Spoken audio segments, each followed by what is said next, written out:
The NASCAR Whelen Euro Series returns to Brands Hatch in early June for American Speedfest 6. The event is a favourite with UK race fans and the drivers too.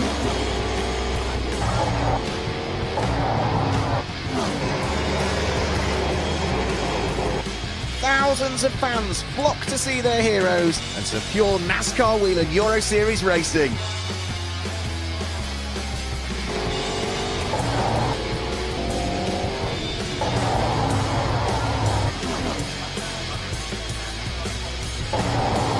He's spun! He's in the gravel!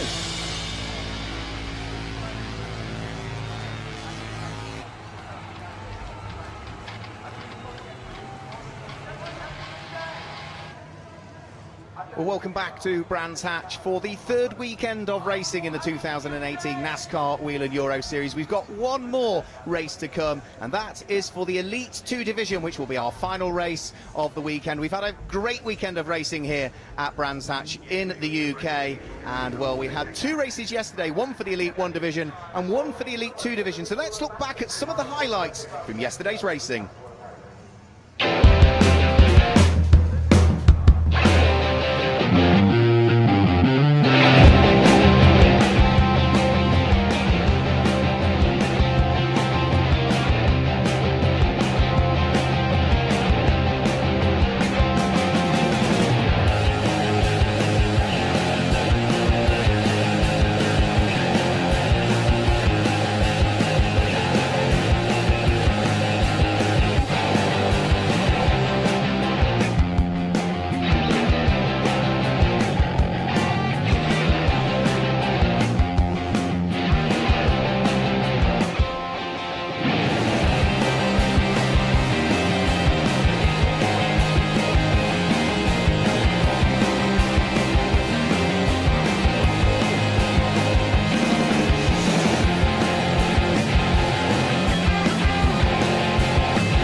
So wins for Fred Gabillon and Guillaume de Flandre in the Elite 1 and the Elite 2 race. Yesterday we saw a win earlier on today in the Elite 1 race for Gianmarco Ercoli, a former champion in Elite 2, stepping up to Elite 1 and claiming his first win since moving up to the higher division. You can see the build-up to the race is happening. The cars are in pit road and will very shortly be released out onto the grid for this final race of the weekend, a 30-lap race around this hugely undulating 1.2 mile circuit, or 1.2079 miles to be absolutely precise.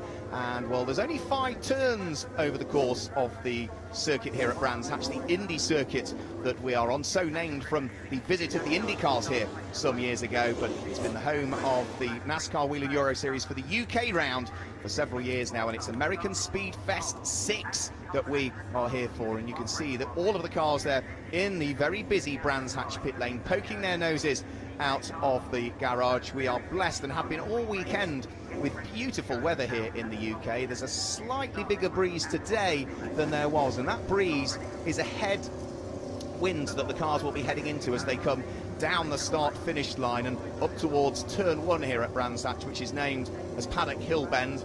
After they get through Paddock Hill Bend, they dive downhill and climb up Halewoods Hill towards the braking area, the uphill braking area for turn 2, known as Druids. And from there, having gone uphill, guess what? They go back downhill once more. I said it was an undulating circuit as they turn their way through turn 3, which is known as Graham Hill Bend. The crowd enjoying the action, not just the NASCAR Whelen Euro Series, but all of the support races that are here at this very much American-themed weekend, a festival atmosphere in Kent, in the south of the United Kingdom. After the cars have come out of Graham Hill Bend, they will head along the Cooper Straight, a very short straight that brings them up towards turn 4, a very fast left-hander at Surtees, and from there, turn 5, it starts as a corner named as McLaren, then turns in towards Clearways Corner, and then it ends up as Clark Curve, but all of that is classed as turn 5. It's almost a well, over 180 degrees, but it's not a tight corner. It's a very fast corner that you really have to blend the throttle into, and we've heard that from all of the drivers that have joined us in the commentary box over the course of this weekend. So the cars are lining up on the grid. We had a large incident in the Elite 1 race earlier on, which brought about a red flag, and certainly several cars involved in that. We're waiting to see whether they take up their position on the grid. The number 11 PK Car Sport, the Chevrolet of Stinis Longines, a former Elite 2 champion, was involved in the race stopping incident earlier on, so there's work to be done if that car is going to make it back out onto the grid. The number 29 Pegasus racing car of Julian Schell, his Chevrolet was rather battered, to say the least, and I suspect Julian will possibly be feeling the after effects of the incident, which caused a lot of damage to the front end of his car. The crash structure stood up well to it, and Julian hopped out of the car, but then I think was maybe just a little bit winded as a result. And he wasn't the only car involved as well, because Bert Longines, returning to the championship, the number 1 Alex Caffey racing car, was also involved. So we're waiting to see whether those cars have been repaired by the teams, and therefore they are going to be in a position for the Elite 2 drivers to take over them. So the crowd relaxing, enjoying the sunshine, which is a rare thing in the United Kingdom. And you can see that all of the off-circuit activity is busy as well. So the green flag waves in the pit lane, and the Elite 2 division competitors for the NASCAR Whelen Euro Series, the 4th and final race of the weekend here in the United Kingdom, heading out onto circuit. After we've been here at Brands Hatch, we head over the water back to mainland Europe to Tours Speedway in France for the World Oval Challenge over the course of the weekend, 30th of June and the 1st of July. And then we head to the semi-finals. Double points available for the semi-finals and the finals. The semi-finals will be held in the middle of September, the 15th and 16th of September at the Hockenheimring on the national circuit there in Germany. And as per last year, the American Festival NASCAR finals will be held at Circuit Zolder in Belgium over the course of the weekend of the 20th and the 21st of October. So the cars making their way out and onto the grid. You can see there just how undulating it is. That's the exit of turn 1 at the top of your screens, where the cars dive downhill, disappear out of view, and then climb back uphill. You can see the cars sort of disappear at the bottom of the hill, and then it's just a few seconds before they actually reappear, heading back up the hill in towards the braking area for turn 2, which you can brake very late for indeed, because it's an uphill braking area. You can brake as late as you really dare, and the car will stop a lot quicker, because of course it loses the momentum because you're heading uphill at that stage. So cars heading out onto circuit. Certainly looks as though some of the cars have been repaired from the incidents earlier on, but whether they are all out there, we will try and pick up when they line up on the grid. What is good to see is that the number 77 car of Guillaume de Flandre, yesterday's race winner, I think has made it out. Work has been done to the Memphis Racing number 77 car, which in the hands of the other driver, Alexander Graf, that was involved in the incident earlier on and suffered quite a chunk of damage to the side of the car. So it's nice to see that that car is out there. Justin Kuntz has made it out at the wheel of his number 46 car. I think he just had light minor damage to his car, so he is making his way onto the grid. Justin Kuntz, one of a few drivers that race in both Elite 1 and Elite 2.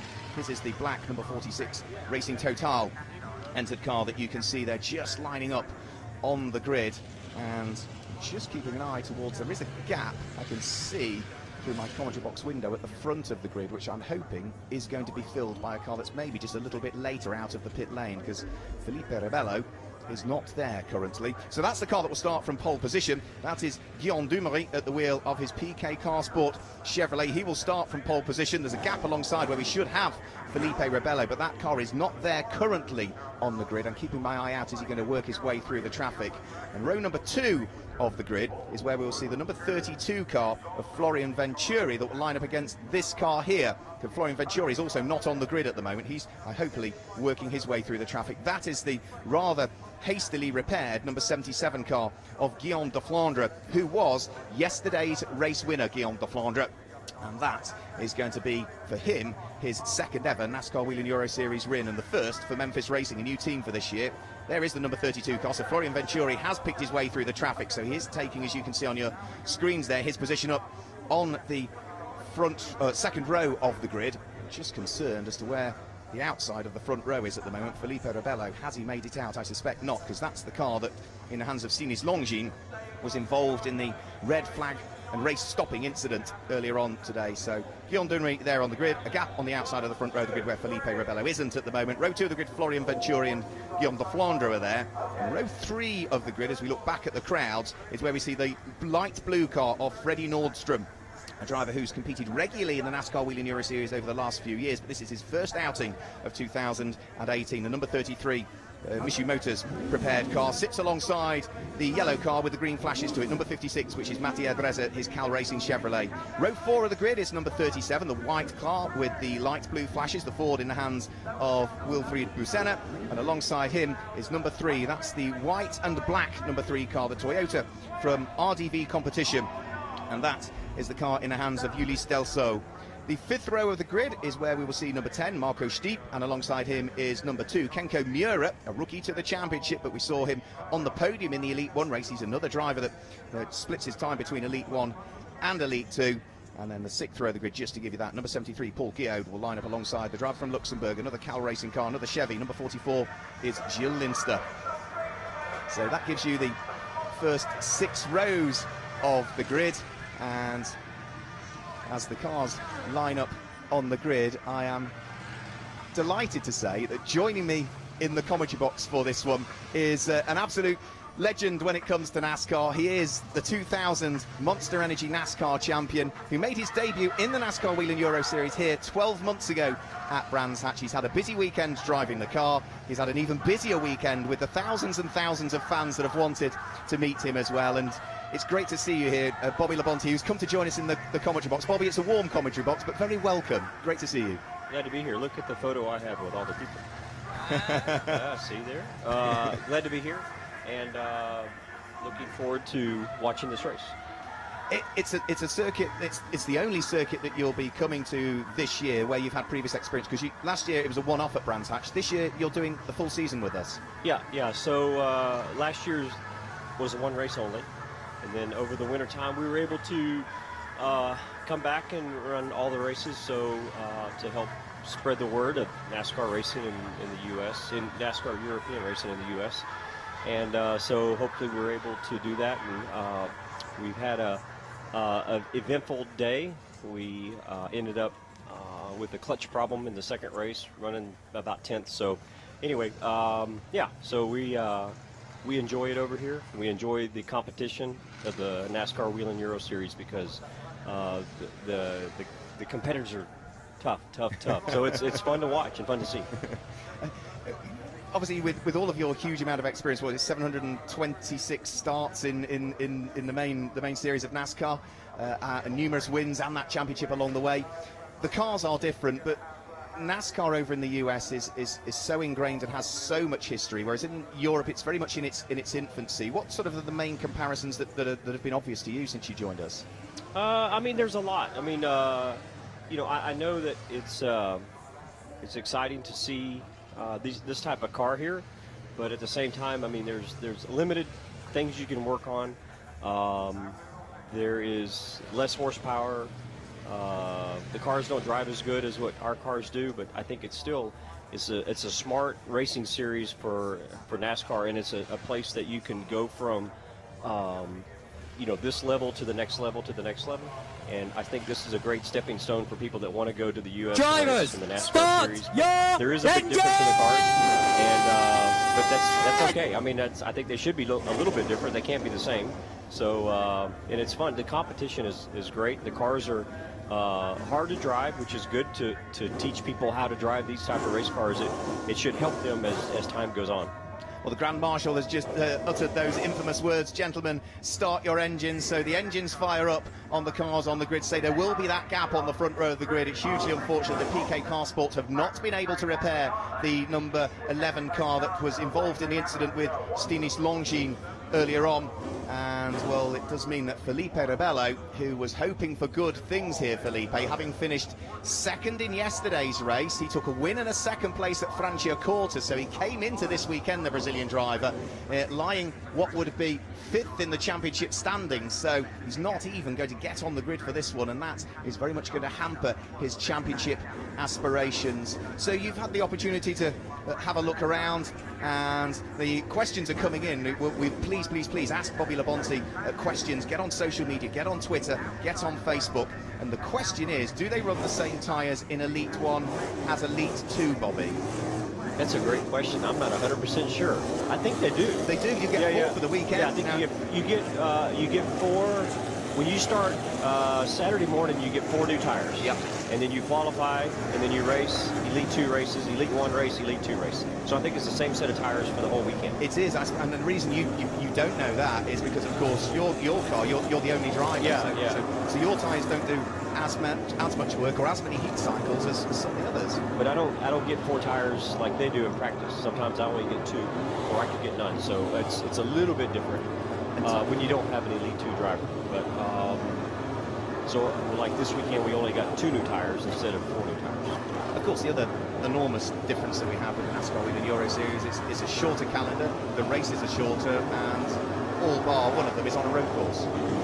Yeah, I mean it's definitely sprint racing, and we see a lot of excitement in the 30 laps that we see here at Brands Hatch. But at the same time, you know, every position counts for the championship, and that's what everybody, you know, I mean, a lot of people, you know, it's not one position that can help you, but it's 20 positions that could hurt you. So today in the Elite 1, I know there was a big wreck on the first lap, but after that, it seemed like the race was caution-free. And but yeah, so it's very to watch the first of the race is very people are really aggressive, which is great to see. But and we've seen both sides of it where people make contact and people don't make contact. So it just sometimes that's racing, it happens. But it's short racing is definitely the key here that you better be ready for. Well, we're going to see this come up very shortly. They're now heading on to their second warm-up lap just to try and build temperature into the controlled BF Goodrich tyres that they all run. You can see the Chevrolet Camaro safety car with its Whelen lights on at the front of the pack. And whilst this is the final NASCAR Whelen Euro Series race here at Brands Hatch this weekend, don't forget you can watch the Monster Energy NASCAR Cup Series race from Michigan, for which Kurt Busch will start the competition. That, of course, will take place later on today over in the US. But it's been a great weekend of racing. We've even managed to sort out some good weather for you, Bobby, this week. I thank you for that. That was awesome. I love nice weather and no rain.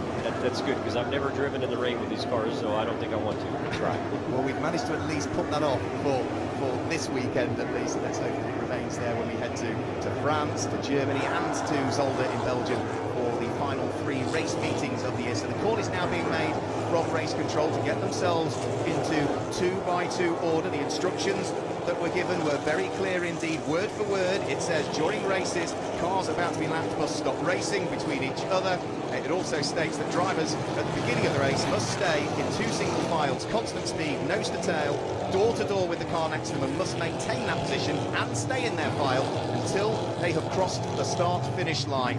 That, I think, is a message that is getting through now, because we've had better starts this weekend than we've had in the previous one. So the lights are out, the Whelen lights are turned out on the safety car. Of course, it is going to be Guillaume Dumouriez that will start on his own at the wheel of the number 24 car. There's a number when it comes to NASCAR racing, that starts on his own on the front row of the grid. Felipe Rebello is the gap alongside. So the cars on the second row of the grid, which is Florian Venturi and Guillaume de Flandre, yesterday's race winner, have to hold station. They can't start to close the gap up. So here we go. Buckle up. We're about to go racing for the final time at Brands Hatch here. The lights go out and they head up towards turn number 1. Paddock Bend for the first time, but it looks as though already we've had contact and an incident, and it is the number 9 car of Simone Loretti that was involved in an incident as the lights went out. And that car, as you can see, has got some frontal damage as Simone Loretti clambers out of the car, and instantly, Bobby, we have gone safety car. I didn't quite see what happened, but clearly something happened as the lights went out. We've got a damaged car before we even got to the start line. Do we have a replay? I think we will. Okay. I think the TV might well have caught it, and they'll be working on it, the producers, to show us what happened. Both Bobby and I were looking at the front end of the pack, and it was sort of the middle of the pack. It was row number 11, but we don't have a replay of it, sadly. The cameras, understandably, were doing what we were doing, following the front of the pack as we looked up towards what was going on at Paddock Bend. But Simone Loretti is out of the number 9 car. Of course, that won the race earlier on today in the hands of Gianmarco Ercoli in the Elite 1 Championship. And there is a rather second-hand looking car of Max Lancer as well. one of the rookies in the field, the number 41 Chevy, has got, well, not just frontal damage, that's got rear end damage. So it looks, not that we saw it, but there's been sort of some chain reaction, has there not? Yeah, I would say without seeing the replay, I would definitely say there was somebody was trying to start, and then it kind of ended up in a chain reaction. We see a lot of other guys with damage too, and that happens when you have a slow start like this, and a lot of guys are getting aggressive, and I saw that yesterday in the Elite One race where guys were getting really aggressive and they run into each other, and when that happens, as like we see on in America, at least we see on a highway, it's a chain reaction. And yeah. so this is obviously, I'm not sure where the 9 car ended up, but his day is done. So he ended up in the wall, and I'm not sure where he was at in that, but if he was at the end or the beginning. But obviously, nobody wants to see this because you got race cars that are tore up before the race ever starts. Yeah, well, Simonetti's got damage to the front end. I suspect he's got damage to the back end as well, because the car that was behind him on the grid was the number 41 car with that front and rear damage that we saw limping into the pit lane area. All of the cars are being brought through the pit lane at the moment just to make sure that we can get the recovery done racetrack side. So the safety car sensibly, under the suggestion of the race director, is bringing the cars down pit lane. So there's the number 41 car of Max Lancer. You can see that car is in the pit lane and Max is clambering out, so looks as though for the club entered machine, his day is done, and you can see the disappointment on his face. How disappointing is it as a driver, Bobby, when you've been here all weekend and you've tried your hardest, and then you get to the final race of the weekend where you're hoping for things to go your way, and at the very beginning of the race you get wrecked? That's very frustrating. You know what goes through your mind is the fact that you waited all this time, and there's a lot of time between this race and the first race, and you sit there and you wait, and when that happens before the race ever starts, I mean, it's frustrating. So as a driver, you really hate to see that, and you know, the chain reaction is unfortunate, but we see a lot of that happen, and guys get really aggressive, and you know, I'm not sure why, but if they could figure out how to not do that for the start, at least get going, then that would have been better. But it's definitely frustrating. We see a lot of guys have problems. There was another car that I spotted that did have a little bit of damage. That was Arianna Casoli, that I think also got a little bit of damage, and we have managed to get ourselves a replay by the look of things. So whilst the cars are heading down pit lane, you can see there's another damaged car that's just being held in pit lane. And here's a quick replay of the start, Bobby. Maybe you could just, from a driver's perspective, talk us through what you can see. We're looking down sort of towards the tail end of the grid, the number 9 car and the number 41 of Max Lancer, so they're coming up towards the grid in neat order, Bobby. Yeah, I mean, there's a gap between about the 11th or 12th row, and then, you know, what happens is a lot of times without video, I mean, when you have a gap, somebody catches up, and again, it's a chain reaction. So, you know, a lot of times you just have to pay more attention out in front of you and watch the guy in front of you. And I mean, you anticipate the start, but you obviously don't need to hit him.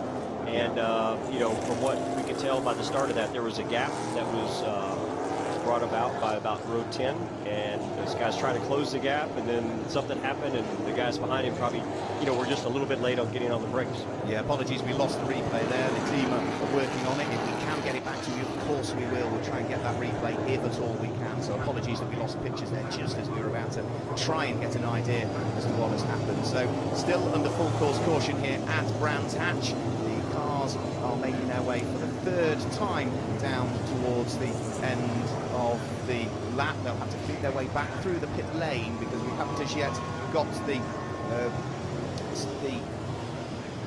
circuit cleared from the incident. The race control are just reordering the field at the moment, and we're going to have another go at the replay. Let's just again see if we can pick up on what happened just as the lights went out and what caused this incident. So here they come, Bobby. This time we might get a better view as to what's gone on.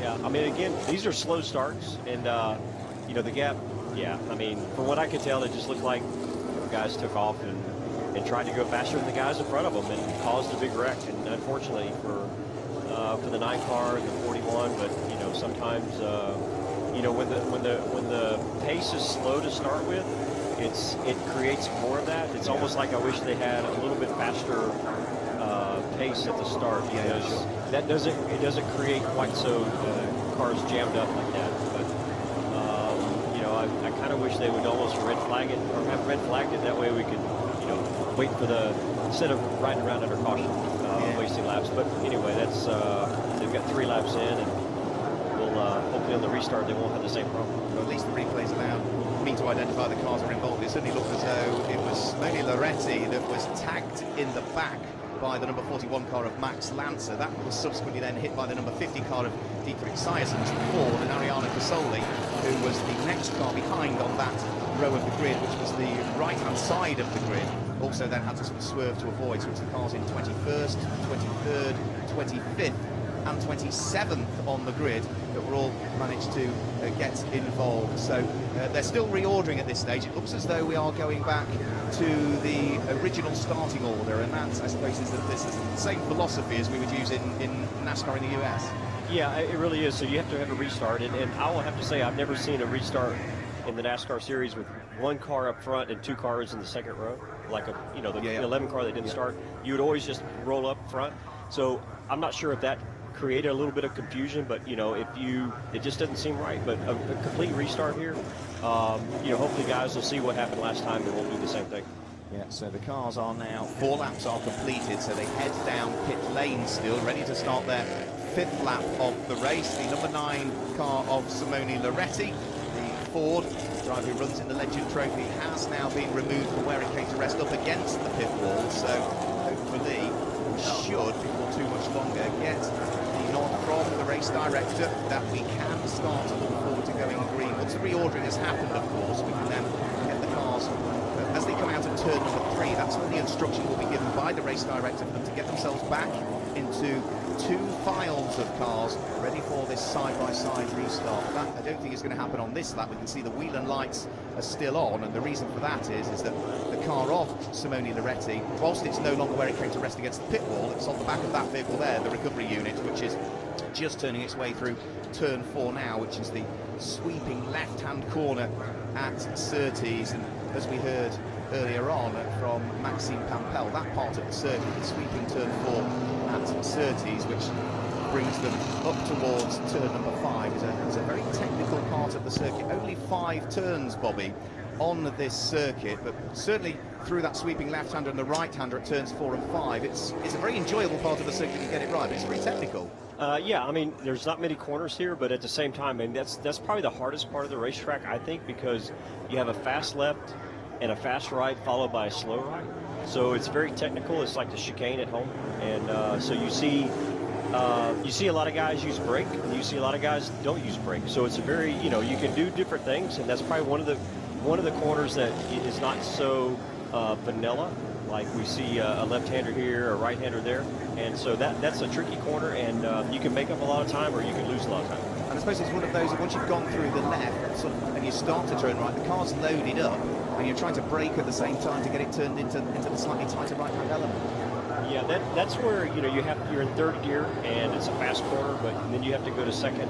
And usually when you're in 2nd, when you're trying to brake and shift down, you're in a turn. You're turning at the same time. So a lot of times you can lock up the rear wheels and cause your car to get loose, getting into the last corner, and that can create a problem for sure.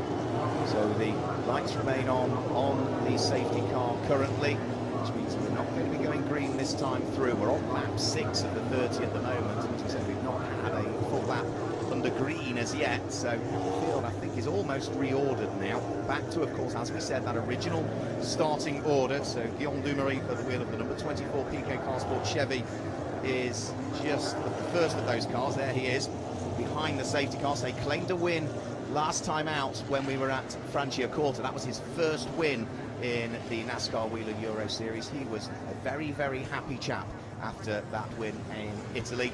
The gap will still remain alongside him when we get this 2x2 restart done, where Felipe Rebello should have been. And then the second row of the grid will see the Go Fast Racing Ford of Florian Venturi alongside the Chevy of yesterday's race winner, number 77, Guillaume de Flandre.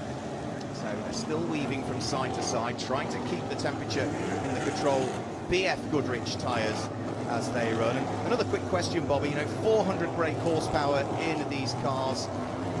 When you look at the top level of NASCAR over in the US, the Monster Energy NASCAR, what kind of BHP do they put out?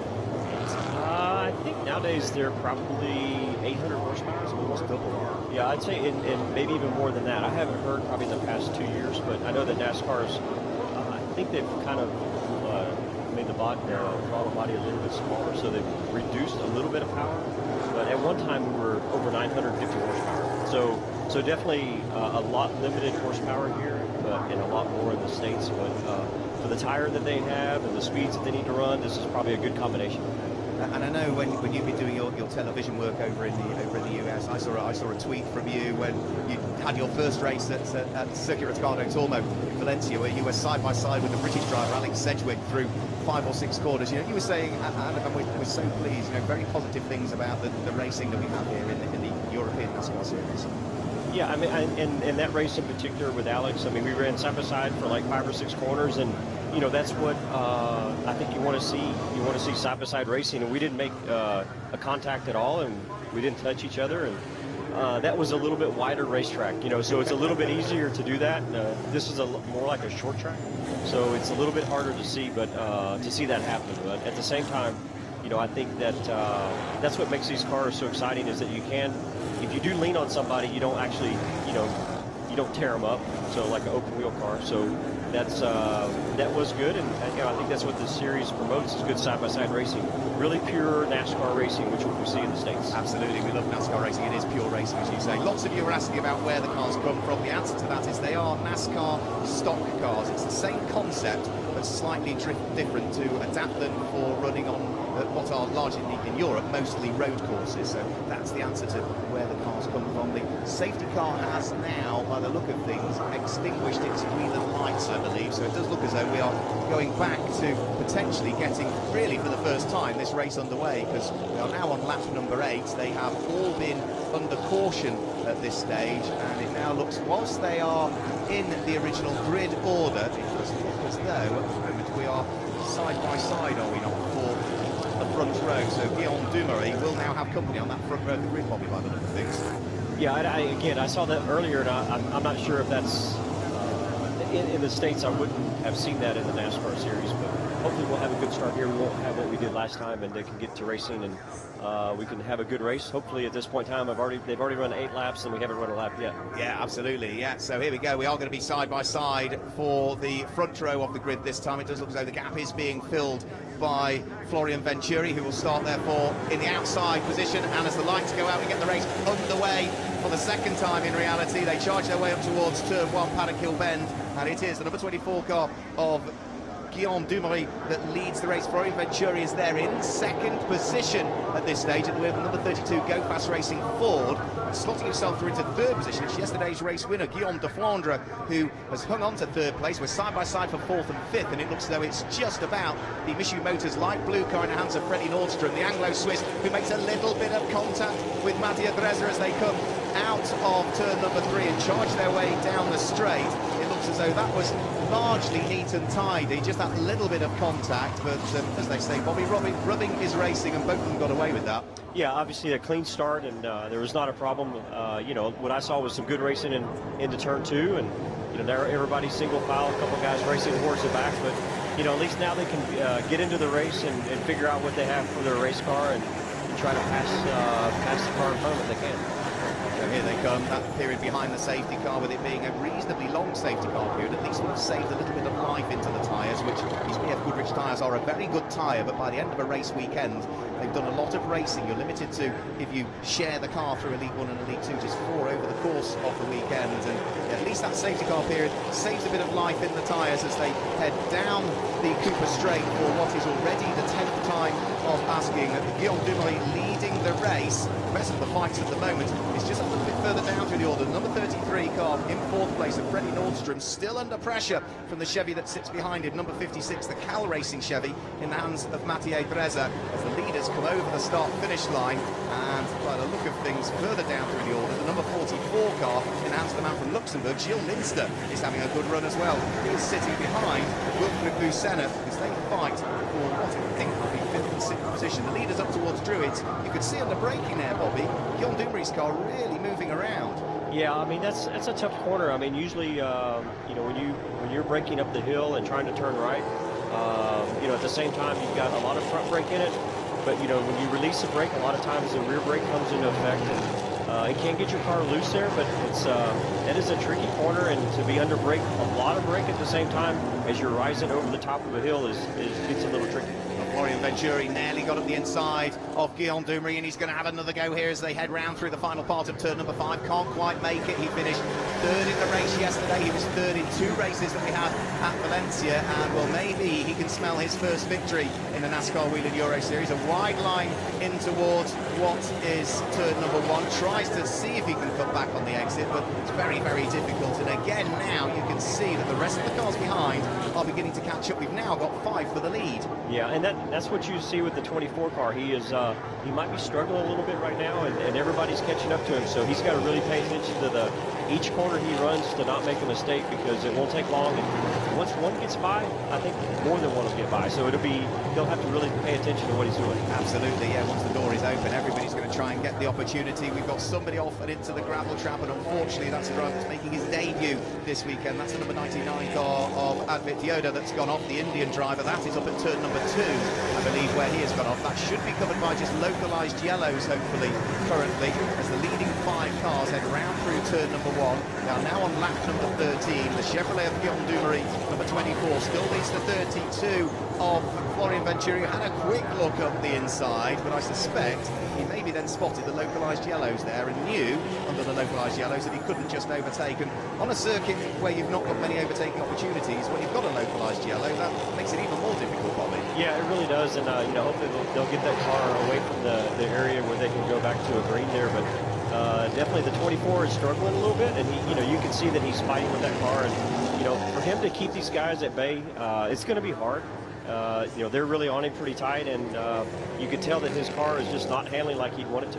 No, not at all. Maybe Anthony Cooper took a bit more life out of the tyres when he was racing it in the Elite 1 division earlier on, so you can see him cadence braking. The brake lights coming on and off as he's pumping the brakes, turning in towards Paddock Hill Bend. There is the stricken car up at turn number 2 that's just being moved out of the way as the race leaders go by. It shouldn't take long to get that car out of the way next time they come through. We should hopefully be back to full green all the way around the circuit as the race leader now for the 13th time turns his way through turn number 3. We've still got this great fight on for 4th position. The light blue car of Freddie Nordstrom, the Anglo-Swiss driver, who's done a lot of racing in the NASCAR Whelen Euro Series and in particular in the UK, still hanging on to the position as they head up towards the conclusion of lap number 14 this time through. Still 5 for the lead, nose to tail, Bobby. Yeah, and actually the 32 is trying to make a run on the 24 down the front straightaway. And what you see is the same thing that I see inside the race car. The hood and the windshield are moving a lot in the 32 car. And what happens is when you get behind a car, a lot of the car buffets, the wind buffets on the front of the car, and so you'll see the body move around. So the 24 is not moving around as much, but the 32's also had some damage, and it looks like it's taped up. But at the same time, when you get 3 or 4 cars back, your windshield moves a lot and everything like that, so it makes it a little bit difficult to see at times, so you have to be a little bit careful. But I don't think it's going to fly off, but it definitely moves around quite a bit. I can't imagine what it's like when you're doing 200 plus miles an hour around the super speedway, when you're 3 wide with all of the air that's moving off the cars as well. Again, Florian Venturi, he's trying to sneak up the inside of Guillaume Dumery. This time again, Guillaume Dumery just manages to hang on to the position. You can see the bonnet flapping away again on that Go Fast racing machine, but there's no opportunity for Florian Venturi to open the door to steal the lead of the race away. Beautifully clips the apex, just rides 2 wheels on the curb as he turns his way through turn number 1, shows the nose of the car at the inside. There's contact between the pair of them, and they both just bounce off each other. But Florian Venturi, with that little bit of contact, has gone through to take the lead of the race. I think generally struggling, Guillaume Dumery, with his tyres, but Florian Venturi took the opportunity. The gap was there was contact, but he's gone through to take the lead, Bobby. Yeah, up in turn 2, he obviously had the run on him and on the inside, and he was able to get closer to the door. And when the 24 car moved down on him a little contact was made, but hey, at least nobody spun out. And that was good. So at least we didn't have a problem with that. But definitely the 32 car is a lot faster than the 24. You can see the gap that he's pulled away right now. So the 24 is definitely struggling with his tires and doesn't have the grip that he had early on. I suppose when you were racing out in the States, you always enjoyed having the 24 in your rearview mirror as well, did you not? Yeah, that was always a lot more fun than following him around. So the number 32 car now, Florian Venturi, who is a rookie, let's not forget, in this championship. He leads the race. The TV cameras are concentrating on the fight for 6th and 7th currently, which is the number 37 car of Wilfried Busenna, fighting away with Ulysses Delso. And those two really have to stick their elbows out. He's the first rookie. His first time he has led the race, his first laps that he's led for Go Fast Racing as well, Florian Venturi, so he'll be very pleased with this one. So he's had a reasonable start to the season, and now he's really opening up the gap. There goes over the start-finish line the number 3 car, driven in the Elite 1 division by Freddie Gavion to a victory yesterday in the hands of Ulysses Delso, trying to squeeze his way through and past the number 37 Knauf supported car of Wilfried Busenna as they went through Paddock Hill Bend. Can't quite do it again as they head through turn number 2 at Druids Corner. So those two squabbling away. They're not sort of rolling their sleeves up and really slugging it out, but any mistake at all, and he's there ready to take advantage. And that's what Ulysses is trying to do, is trying to make the driver of the 37 car to watch his mirror, because if he can be inside and outside, then at the same time that he might be able to catch the 37 at a mistake or make the 37 have a mistake, and he can at that point in time be in a position to get by him. So when you're running against somebody that close and you see him in your mirror moving, that means you're having to watch them and watch in front of you. So it might take your attention away just enough for you to get by. So I think that's what Ulysses is trying to do. He thinks he's faster, but he's definitely trying to get him to make a mistake as well. And of course, he comes from the other side of the garage, doesn't he? He's the second car that's being run by RDV Competition, which, of course, is the team that's running you in the NASCAR Whelen Euro Series. So when you've got those two cars, you've got the number 3 car of Ulysses Delso and Freddie Gavion on the other side of the garage. Do you share much data over the course of the weekend and set up information? Yeah, we started off this weekend probably closer than we have any other weekend, and that's really good. And we both had the same comments, and that just it makes, I think it made both of us a little bit better. So hopefully that contributed to his win, and we had a little bit better start to the weekend as well. So over the start-finish line comes that little fight that cameras have been picking up on, but look at the squabble that is now going on for 2nd and 3rd position. Guillaume Dumory is under enormous pressure from the number 77 in the hands of Guillaume de Flandre. There's a little bit of traffic up the road as well that they need to try and put a lap on over the course of this one, and because Guillaume Dumory has maybe not got the car underneath him that he would want, that is allowing Freddie Nordstrom to close in. That all got very close up there as Druids as well, but now we can see Guillaume Dumory is again under pressure and has to move to one side of the circuit to try and prevent Guillaume de Flandre squeezing his way through on the run up towards turn 4. He's stuck his elbows out, he's hung on to 2nd position, which means that yesterday's race winner is still rather frustratingly, as far as he's concerned, sitting there in the 3rd place. And because they're now fighting and holding each other up, it is bringing ever closer to them the Michoud Motors Chevrolet SS, supported by Mavi, in the hands of Freddie Nordstrom, who's running 4th at the moment. Lots of flapping bodywork though from the number 56 of Mathieu Greza. The whole sort of left-hand side of that car, the bodywork seems to be flapping away, Bobby. Yeah, that's it might be good for air conditioning, but not going to be good for I don't know if that's a black flag, where they, if you have a part fly off like that you'll get a black flag. But at the same time, that he had a little bit of that car ran off the Elite 1, so maybe there was a little bit of damage in the first race that they didn't get quite fixed. But I think that could cause a problem for the days over. Yeah, well, if the wind gets under it, it might be better that the sort of wind catches it and rips itself off. But a black and orange flag was what we would use in the UK to forewarn the driver that there's a mechanical issue with the car that he might not be aware of, and that means he's got to come into the pits and allow the scrutineers and the technical officials to sort it out. In fact, it has, over the start-finish line, blown itself off, and that's probably a good thing, isn't it? It's no longer flapping. Yeah, I mean, obviously you don't want it to cause a caution in a safety car moment, so when you have something flapping like that and loose, I mean, it's only NASCAR's view to see that a technical penalty as far as a black flag goes to get that fixed. And by the look of things, he's slowing the car down now, so that the whole other side of the cars are having eventually parted company. It's come to rest at the very edge of the circuit, so it's not on the racing line at all. It's right up against the barriers on the start-finish line, so that's not going to cause a problem to the competitors still continuing, but it does mean that Mathieu Perez, the winner of that number 56 car, is going to be heading, I'm I'm sure, into the pit lane at the end of this lap. We've still got Wilfried Busenna, the number 37 Knauf car. He is the championship leader coming into this weekend, still trying to keep behind him the number 3, the Toyota Camry, in the hands of Ulysse Delceau, as they fight still over 5th and 6th position, now that they've both gained a place, of course, as a result of Mathieu Freda heading for the pit lane, and you can see them still together. Wilfried Busenna finished 5th in yesterday's race. He is running 5th in this race. Ulysse Delceau at the wheel of the number 3 car finished 6th in yesterday's race. So throughout the whole course of the weekend, those two drivers have absolutely matched each other for pace.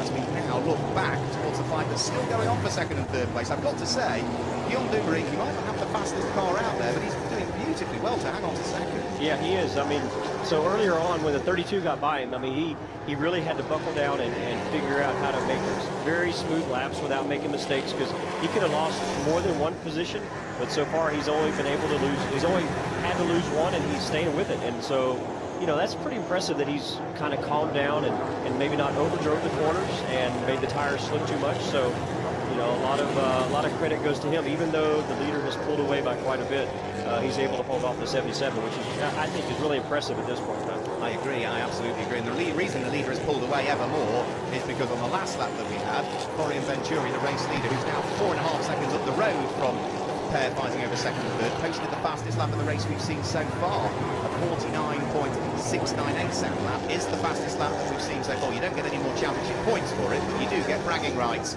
As now, it looks as though we have got the overlap for 2nd and 3rd place. Guillaume de Flandre has finally managed to pick the pocket of Guillaume Dumouriez and has gone through up towards Paddock Hill Bend to take 2nd place away. It's been a long time coming. The camera's just picked up on a bit of it. We're still looking at the battle for 5th and 6th, as we've now got dust at Paddock Hill Bend, and that's de Flandre. He just got the place, and all of a sudden he's dropped it into the gravel, Bobby. Yeah, I hate when that happens. I've done that. I think I've done that before too. But I mean, obviously he had the position on the 24 going into turn 1. He got wide, and you know, probably just drove in there a little bit differently than he had been following for several laps. And you know, he doesn't have a lot of racing experience. I'm not sure how long he's been racing, but you know, the car got away from him a little bit.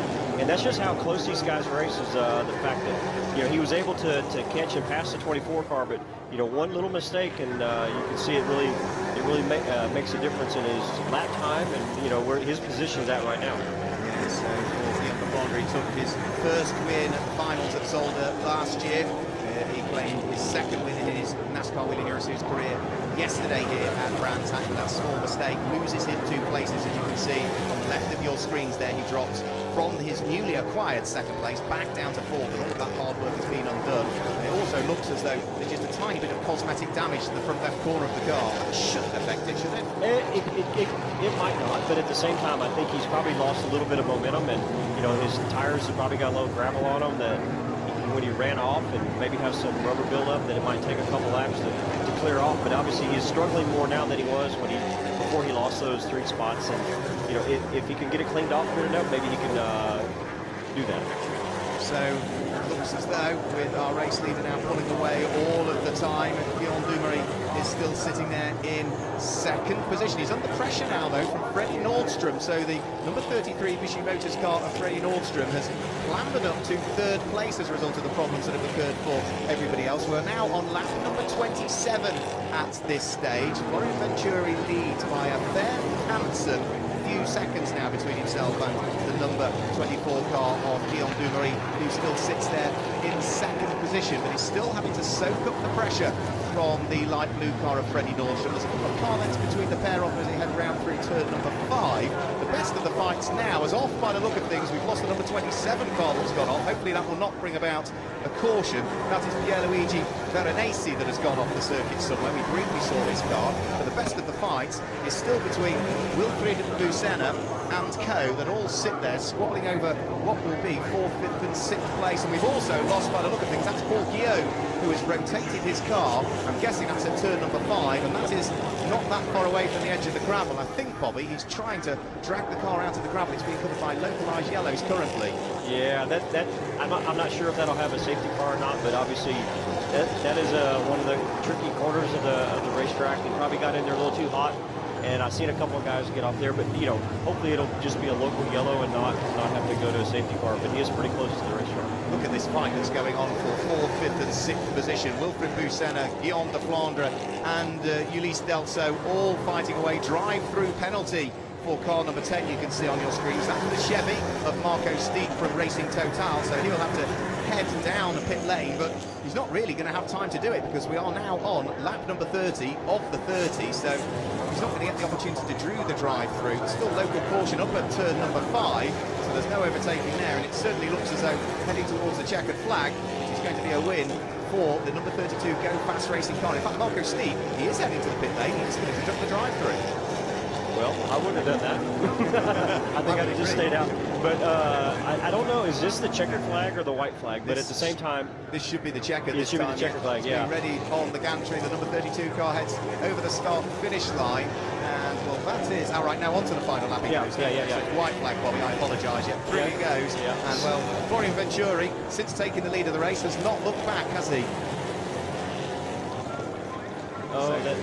Florian Venturi not looking back at all. We are looking at him heading round through. I'm sorry. Corner. You're watching the huge cloud of dust at turn number 5. There was a spin and almost a spin. So I was watching that and I thought, well, that's going to be exciting for this final lap, that's for sure. So, but obviously that everybody got away. I do not know how they did that. Kept his foot in, I think. Here now, got up towards turn number 5. You'll see the cloud of dust in the distance. That's what attracted Bobby Labonte's attention as a car went through the gravel trap. But Florian Venturi is now on the sprint to the line to claim a victory in the final race here at Brands Hatch for himself and for Go Fast Racing. Florian Venturi takes the checkered flag and claims the win in the final Elite 2 race here at Brands Hatch. Second place is going to go the way of the number 24 car of Guillaume Dumery. Third place to Freddie Nordstrom returning to the championship. Fourth place just goes the way of Wilfried Busenna from the number 77 car of what will be Guillaume de Flandre, and it will be Ulysse Delso that completes the top 6. So we had an extended safety car period at the front end of it, Bobby, but it was a win, and the first win for a new team. You know, Go Fast Racing, who of course race this side of the Atlantic, and they have a team on the other side of the Atlantic as well. Yeah, they do, and that's it's exciting for those guys. I mean, they run fast in the Elite 1, and they showed today that they were they could put it all together, and so it's good to see the Go Fast Racing. I drove for those guys a little bit in the U.S., so it's good to see the combination of them helping out here in the NASCAR Euro Series as well. I think we can maybe just get a very quick replay of one of the things that was just going on towards the tail end of the race, and I think this is what attracted your attention, Bobby. There it was, look, all the way through the gravel trap, and yeah, I think he just kept his foot in. He didn't lift off the gas at all, did he? Yeah, I think the 51 spun, and he went to the outside to avoid him. At that point in time, he did a lot of dirt track racing, which in the States, I would say he did a very, very good. He was able to successfully come back on the racetrack without a problem. That was Dietrich Seisen. So for Florian Venturi, it's his first win and his sixth in his only his 6th ever NASCAR race. It's also the first win for Go Fast in Europe, and it now means that we've had 5 different winners from the 6 races. He's enjoying the donuts down on the start-finish line, and that goes to show again with 5 different winners from the first 6 races. The Elite 2 division of the NASCAR Whelen Euro Series, Bobby, is the most unpredictable division. We've got so many drivers that could claim victory and head towards victory lane. Yeah, then that's what what this racing's all about. You give the guys an opportunity to race, and a lot of them run as fast as the top 5 or top 10 in the Elite 1. But at the same time, they don't have quite the experience, and they're trying to make a name for themselves. And so to be able to go up there and really, show a win, it's really impressive. And so these guys have come out only his 6th race to be able to win is very good. So with Florian Venturi heading towards victory lane, a few cars that just need scooping up. We should hopefully just be able to bring you through the full graphics of the finishing order for our final race here at Brands Hatch. The win went the way of the Ford Mustang of Florian Venturi, winning by over 7.5 seconds in the end from the leading Chevy home, which was Guillaume Dumery, with Freddie Nordstrom returning to the championship. One-off outing for him this weekend. The Anglo-Swede finishes in 3rd place. 4th place is Wilfried Busenna, championship leader coming into Brands Hatch. We'll do the maths and see where he sits afterwards. And 5th place was yesterday's race winner, Guillaume de Flandre. The first Toyota home was Ulysse Delso, who was there in 6th place. Kenko Miura, who we saw race in Elite 1 earlier on today, he's the 2nd of the Toyotas home in 7th. Gilles Lindster in 8th place, and Nicolas Risitano in 9th place. Ahead of Hugo Beck, returning to the championship, completed the top 10. In 11th position, Pedro Bonet finishes in 11th place, just ahead of Justin Kuntz in 12th place. The Brax racing car of Jerry Zavert comes through in 13th place ahead of Maxime Pampel. Former world cycling champion Tom Bonham was in 15th place ahead of Francisco Parli. Mark Ilsteep. The rally crossing and dirt racing Dietrich Seissens in 18th place. Paul Guillaume in 19th place, and the Austrian driver Clermont Sperovitz completes the top 20. Outside of the top 20, it was Ariana Casoli who will win the Ladies' Cup, finishing in 21st position. That's her second victory in the Ladies' Cup this year, just beating Carmen Boitschil, who was there in 22nd. And then we have problems for Pierluigi Veronesi, for Mattia Breza, for Adved Dioda, for Simone Loretti, who of course caused the initial safety car period, and for poor old Max Lancer, it all went wrong when the race went green for him. So we've had some excellent racing here, Bobby. The crowds have been enormous, and you sampled American Speedfest last year. It's a real festival atmosphere, isn't it? It really is. So far, what I've seen is this is obviously a beautiful racetrack, and what we've seen in the crowd yesterday compared to today, I thought, yesterday was a good crowd, but today was probably 4 times as many people. So really exciting to see, and the fans come out, and it's great to see the muscle cars from America. They have Chargers, they have Mustangs, they have Camaros, they have 57 Chevys. So I think they really get around the festival and the Speed Fest, and they bring their cars out, and they come out to see.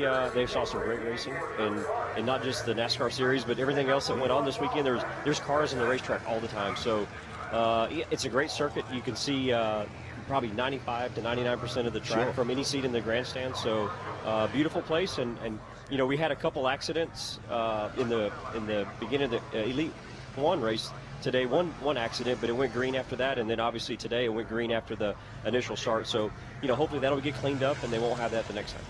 Let's hope so, let's hope so. Thank you very much for joining us in the commentary box, Bobby, and we wish you all the best for the remainder of the 2018 season. And we'll see you in a few weeks. You will, you'll see me in tour in 3 weeks' time. Safe journey back to America. Thanks for joining us. Okay. I want a quick selfie before you disappear as well. All right, thank you. So we've just, you can see Victory Lane is ready there at the local Victory Lane, and the great thing is that our race winner, Florian Venturi, will get the opportunity to drive his car in towards the enormous crowd that are assembled there. There you can see his car is already there, and you can see he's out of the car and receiving the congratulations of the team, and well, he is going to be hugely pleased with that. And I think we can capture an interview with him, not now live on the stream, but we should be able to capture an interview with him that we will post on social media later on.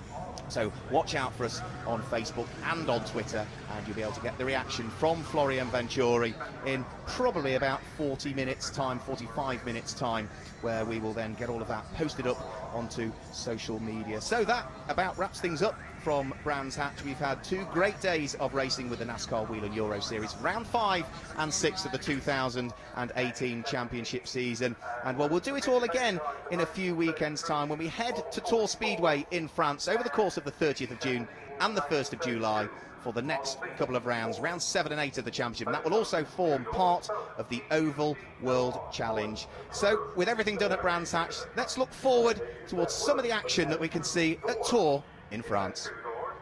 The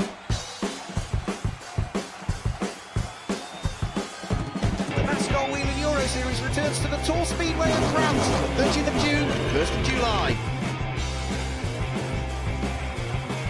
As it's the only oval circuit on the 2018 calendar, it will provide something very different for the race fans as drivers fight it out for the World Oval Challenge. There's contact, he's spun him round.